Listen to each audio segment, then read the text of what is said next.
screwed news, the more things change, the more they stay the same. Here was Ronald Reagan over a quarter century ago relaying what sounds like a very familiar story about rich people not paying their fair share in taxes. But just a few moments ago, I told some people inside the building here of a letter that I just received day before yesterday. It's a letter from a man out here in the country, an executive who's earning in six figures, well above $100,000 a year. He wrote me in support of the tax plan because he said, I am legally able to take advantage of the present tax code, nothing dishonest, doing what the law prescribes, and wind up paying a smaller salary than my secretary gets. Or, paying a smaller tax than my secretary pays. And he wrote me the letter to tell me he'd like to come to Washington and testify before Congress as to how that's possible for him to do and why it is wrong. That's right. Both Ronald Reagan and President Obama agree. Warren Buffett shouldn't be paying a tax rate lower than his secretary. So the question is, what's changed in Washington, D.C. now when Republicans can't even utter the words tax increase on the rich from a few decades ago when their party's figurehead actively called for tax hikes on the rich? The answer? The power of lobbyists. In particular, lobbyists like multimillionaire Grover Norquist, whose pledge against raising taxes on the rich has attracted the signatures of nearly every single Republican lawmaker on Capitol Hill. Lobbyists run Washington, D.C. now, and even Republicans like Senator Jim DeMint acknowledge as much. Here's what he said to investigative reporter Lee Fong when asked about K Street's influence on Capitol Hill. You think the root cause of the problem is that K Street comes in and keeps asking for special deals, and this will keep happening unless K Street is reformed.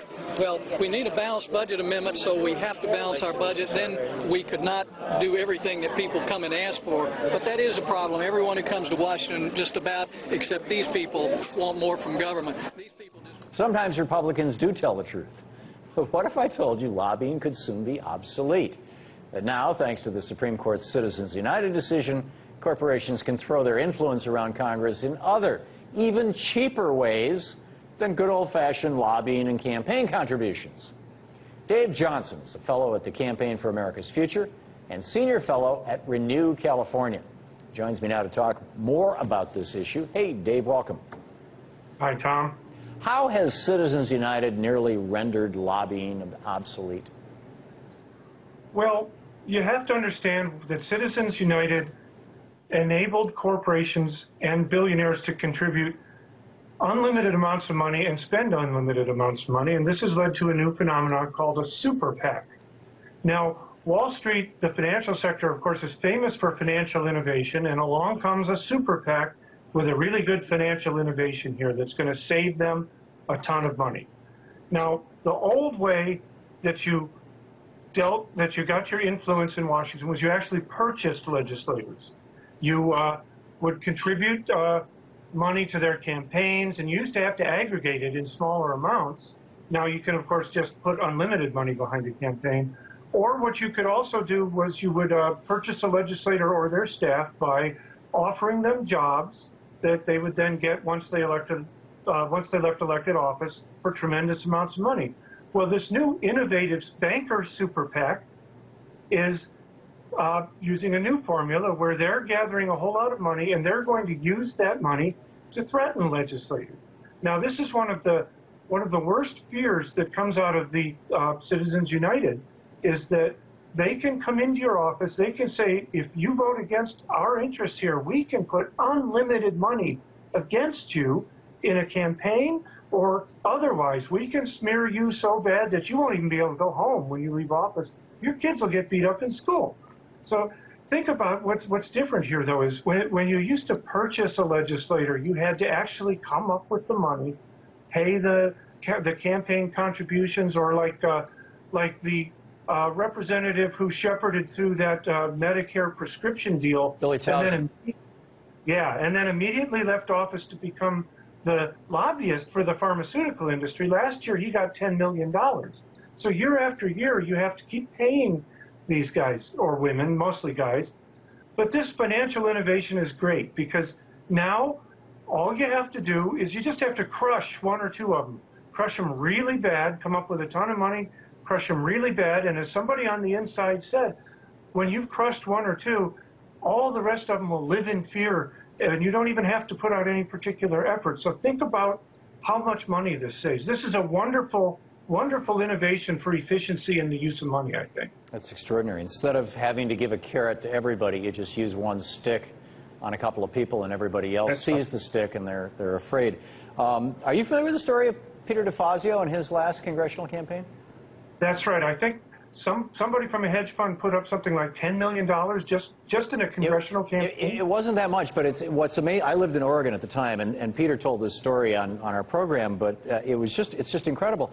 He's the congressman from Southern Oregon. He's very progressive, and it's an area that includes a college town, a progressive area. Although there is some conservative areas. He was running against a guy named Art Robinson, who believes that all public education should be done away with. Art Robinson homeschooled his own kids, and who invented this incredible innovation. Art Robinson discovered that low levels of radiation over a long period of time is good for you, and so his discovery was, if we take all the nuclear waste in America and mix it up with home insulating material and put it in everybody's houses, everybody will be warm, and we'll get rid of all the radioactive waste. Everybody in Oregon thought this guy was a joke. And Congressman DeFazio had introduced some legislation that would have raised the taxes on hedge fund managers. And these two hedge fund guys came into the state and just funded Art Robinson, turned him into these ads. You'd think he was, the second incarnation of Jesus. And now, in the primary, here we are 2 years later, almost 2 years later, in the primary, his son has re-registered as a Democrat and is running against DeFazio to beat him up pretty badly in the primary, and then he's going to go against him again in the general. It's like these hedge fund managers don't give up, and it's amazing. With regard to these banks, you quote Robert Beveridge, the president and CEO of the Oklahoma Bankers Association, in this American Banker article, saying, Congress isn't afraid of bankers. We are trying to change that perception. Matt Packard, the Super PAC's chairman, called this effort surgical. And he said, we used to give $5,000 or $10,000. He says, you'd say, yeah, okay, but if the bankers are going to put $100,000 or $500,000 or $1 million into your opponent's campaign, that starts to draw some attention. Do you expect that we're going to see these kind of DeFazio takedowns around the country, or these efforts? That was unsuccessful, but I think only largely because, there were some of us on the radio in that area. We drew attention to it. Well, of course, Tom. I mean, this is so much more economical. I know I'm being a little snarky. This is actually really dangerous. But that American Banker article, it's full of violent words. They're talking about hammering lawmakers, kicking them out of office, making them afraid, using a big stick.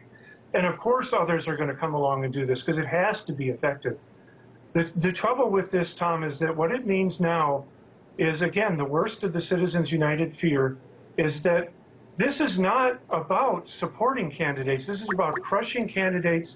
This is about getting in what you want, but what they're going to get in actually undoes what's called a free market, because this means that the biggest players with the most money will get what they want, and what they will want is legislation that crushes their competitors. We're seeing that already.